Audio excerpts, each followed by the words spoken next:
अगला विषय है ब्रह्मा जी का रुद्रदेव से सती का विवाह करने का अनुरोध, श्री विष्णु द्वारा अनुमोदन और श्री रुद्र की इसके लिए स्वीकृति। ब्रह्मा जी कहते हैं, श्री विष्णु आदि देवताओं द्वारा की हुई उस स्तुति को सुनकर सबकी उत्पत्ति के हेतुभूत भगवान शंकर बड़े प्रसन्न हुए व हंसने लगे। मुझ ब्रह्मा और विष्णु को अपनी अपनी पत्नी के साथ आया हुआ देख महादेव जी ने हम लोगों से यथोचित वार्तालाप किया और हमारी आगमन का कारण पूछा। रुद्र बोले, हे हरे, हे विधे तथा देवताओं और ऋषियों, आज निर्भय होकर यहां अपने आने का ठीक ठीक कारण बताओ। तुम लोग यहां किस लिए आए हो और कौन सा कार्य आ पड़ा है? मैं सब सुनना चाहता हूं। तुम्हारे द्वारा की गई स्तुति से मेरा मन बहुत प्रसन्न है। मुंह ने महादेव जी के इस प्रकार पूछने पर भगवान विष्णु की आज्ञा से मैंने वार्तालाप आरंभ किया। मुझ ब्रह्मा ने कहा, देवदेव, महादेव, करुणा सागर, प्रभु, हम दोनों इन देवताओं और ऋषियों के साथ जिस उद्देश्य से यहां आए हैं उसे सुनिए। वृषभध्वज, विशेषतः आपके ही लिए हमारा यहां आगमन हुआ है, क्योंकि हम तीनों सहार्थी हैं।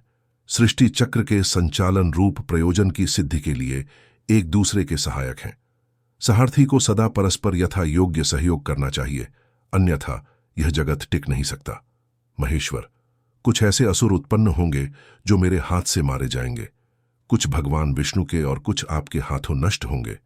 महाप्रभु, कुछ असुर ऐसे होंगे जो आपके वीर्य से उत्पन्न हुए पुत्र के हाथ से ही मारे जा सकेंगे। प्रभु, कभी कोई विरले ही असुर ऐसे होंगे जो माया के हाथों द्वारा वध को प्राप्त होंगे। आप भगवान शंकर की कृपा से ही देवताओं को सदा उत्तम सुख प्राप्त होगा। घोर असुरों का विनाश करके आप जगत को सदा स्वास्थ्य एवं अभय प्रदान करेंगे, अथवा यह भी संभव है कि आपके हाथ से कोई भी असुर ने मारे जाए, क्योंकि आप सदा योग युक्त रहते हुए राग द्वेष से रहित हैं तथा एकमात्र दया करने में ही लगे रहते हैं। ईश, यदि वे असुर भी आराधित हों, आपकी दया से अनुग्रहित होते रहें, तो सृष्टि और पालन का कार्य कैसे चल सकता है? अतः वृषभध्वज, आपको प्रतिदिन सृष्टि आदि के उपयुक्त कार्य करने के लिए उद्यत रहना चाहिए। यदि सृष्टि, पालन और संहार रूप कर्म न करने हो, तब तो हमने माया से जो भिन्न भिन्न शरीर धारण किए हैं, उनकी कोई उपयोगिता अथवा औचित्य ही नहीं है। वास्तव में हम तीनों एक ही हैं, कार्य के भेद से भिन्न भिन्न देह धारण करके स्थित हैं। यदि कार्य भेद न सिद्ध हो, तब तो हमारे रूप भेद का कोई प्रयोजन ही नहीं है। देव, एक ही परमात्मा महेश्वर तीन स्वरूपों में अभिव्यक्त हुए हैं। इस रूप भेद में उनकी अपनी माया ही कारण है। वास्तव में प्रभु स्वतंत्र हैं। वे लीला के उद्देश्य से ही ये सृष्टि आदि कार्य करते हैं। भगवान श्रीहरि उनके बाएं अंग से प्रकट हुए हैं, मैं ब्रह्मा उनके दाएं अंग से प्रकट हुआ हूं, और आप रुद्रदेव उन सदाशिव के हृदय से आविर्भूत हुए हैं। अतः आप ही शिव के पूर्ण रूप हैं। प्रभु, इस प्रकार अभिन्न रूप होते हुए भी हम तीन रूपों में प्रकट हैं। सनातन देव, हम तीनों उन्हीं भगवान सदाशिव और शिवा के पुत्र हैं। इस यथार्थ तत्व का आप हृदय से अनुभव कीजिए।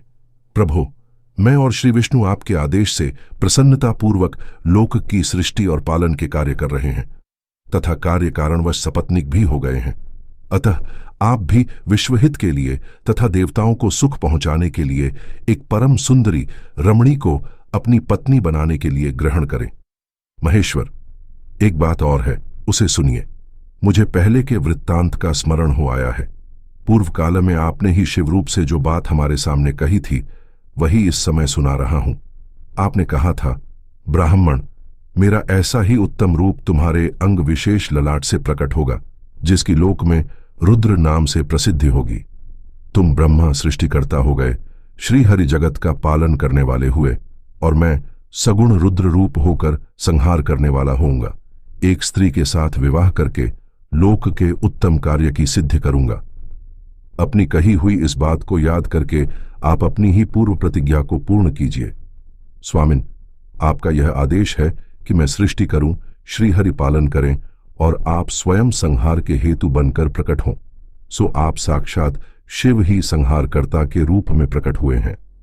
आपके बिना हम दोनों अपना अपना कार्य करने में समर्थ नहीं हैं।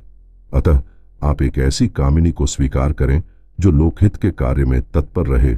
शंभो, जैसे लक्ष्मी भगवान विष्णु की और सावित्री मेरी सहधर्मिणी हैं, उसी प्रकार आप इस समय अपनी जीवन सहचरी प्राणवल्लभा को ग्रहण करें। मेरी यह बात सुनकर लोकेश्वर महादेव जी के मुख पर मुस्कुराहट दौड़ गई। वे श्रीहरि के सामने मुझसे इस प्रकार बोले। ईश्वर ने कहा, ब्राह्मण, हरे, तुम दोनों मुझे सदा ही अत्यंत प्रिय हो। तुम दोनों को देखकर मुझे बड़ा आनंद मिलता है। तुम लोग समस्त देवताओं में श्रेष्ठ तथा त्रिलोकी के स्वामी हो। लोकहित के कार्य में मन लगाए रहने वाले तुम दोनों का वचन मेरी दृष्टि में अत्यंत गौरवपूर्ण है। किंतु सुरश्रेष्ठ गण, मेरे लिए विवाह करना उचित नहीं होगा, क्योंकि मैं तपस्या में संलग्न रहकर सदा संसार से विरक्त ही रहता है और योगी के रूप में मेरी प्रसिद्धि है, जो निवृत्ति के सुंदर मार्ग पर स्थित है, अपने आत्मा में ही रमण करता आनंद मानता है, निरंजन माया से निर्लिप्त है, जिसका शरीर अवधूत दिगंबर है, जो ज्ञानी आत्मदर्शी और कामना से शून्य है, जिसके मन में कोई विकार नहीं है, जो भोगों से दूर रहता है तथा जो सदा अपवित्र और अमंगल वेशधारी है। उसे संसार में कामिनी से क्या प्रयोजन है? यह इस समय मुझे बताओ तो सही। मुझे तो सदा केवल योग में लगे रहने पर ही आनंद आता है। ज्ञानहीन पुरुष ही योग को छोड़कर भोग को अधिक महत्व देता है। संसार में विवाह करना पराये बंधन में बंधना है। इसे बहुत बड़ा बंधन समझना चाहिए। इसीलिए मैं सत्य सत्य कहता हूं, विवाह के लिए मेरे मन में थोड़ी सी भी अभिरुचि नहीं है। आत्मा ही अपना उत्तम अर्थ या स्वार्थ है। उसका भलीभांति चिंतन करने के कारण मेरी लौकिक स्वार्थ में प्रवृत्ति नहीं होती। तथापि जगत के हित के लिए तुमने जो कुछ कहा है उसे करूंगा। तुम्हारे वचन को गरिष्ठ मानकर अथवा अपनी कही हुई बात को पूर्ण करने के लिए मैं अवश्य विवाह करूंगा, क्योंकि मैं सदा भक्तों के वश में रहता हूं। परंतु मैं जैसी नारी को प्रिय पली के रूप में ग्रहण करूंगा और जैसी शर्त के साथ करूंगा उसे सुनो। हरे ब्राह्मण, मैं जो कुछ कहता हूं वह सर्वथा उचित ही है। जो नारी मेरे तेज को विभागपूर्वक ग्रहण कर सके, जो योगिनी तथा इच्छानुसार रूप धारण करने वाली हो, उसी को तुम पत्नी बनाने के लिए मुझे बताओ। जब मैं योग में तत्पर रहूं तब उसे भी योगिनी बनकर रहना होगा, और जब मैं कामासक्त हूं तब उसे भी कामिनी के रूप में ही मेरे पास रहना होगा। वेदवेत्ता विद्वान जिन्हें अविनाशी बतलाते हैं, उन ज्योतिः स्वरूप सनातन शिव का मैं सदा चिंतन करता हूं और करता रहूंगा। ब्राह्मण, उन सदाशिव के चिंतन में जब मैं न लगा हूं तभी उस भामिनी के साथ मैं समागम कर सकता हूं। जो मेरे शिव चिंतन में विघ्न डालने वाली होगी वह जीवित नहीं रह सकती। उसे अपने जीवन से हाथ धोना पड़ेगा। तुम, विष्णु और मैं तीनों ही ब्रह्म स्वरूप शिव के अंशभूत हैं। अतः महाभागगण, हमारे लिए उनका निरंतर चिंतन करना ही उचित है। कमलासन, उनके चिंतन के लिए मैं बिना विवाह के भी रह लूंगा, किंतु उनका चिंतन छोड़कर विवाह नहीं करूंगा। अतः तुम मुझे ऐसी पत्नी प्रदान करो जो सदा मेरे कर्म के अनुकूल चल सके। ब्राह्मण, उसमें भी मेरी एक और शर्त है, उसे तुम सुनो। यदि उस स्त्री का मुझ पर और मेरे वचन पर अविश्वास होगा तो मैं उसे त्याग दूंगा। उनकी यह बात सुनकर मैंने और श्रीहरि ने मंद मुस्कान के साथ मन ही मन में प्रसन्नता का अनुभव किया। फिर मैं विनम्र होकर बोला, नाथ, महेश्वर, प्रभु, मैं आपने जैसी नारी की खोज आरंभ की है, मैं वैसी ही स्त्री के विषय में मैं आपको प्रसन्नतापूर्वक कह रहा हूं। साक्षात सदाशिव की धर्मपत्नी जो उमा है, वे ही जगत का कार्य सिद्ध करने के लिए भिन्न भिन्न रूप में प्रकट हुई हैं। प्रभु, सरस्वती और लक्ष्मी, ये दो रूप धारण करके वे पहले ही यहां आ चुकी हैं। इनमें लक्ष्मी तो श्री विष्णु की प्राणवल्लभा हो गई और सरस्वती मेरी।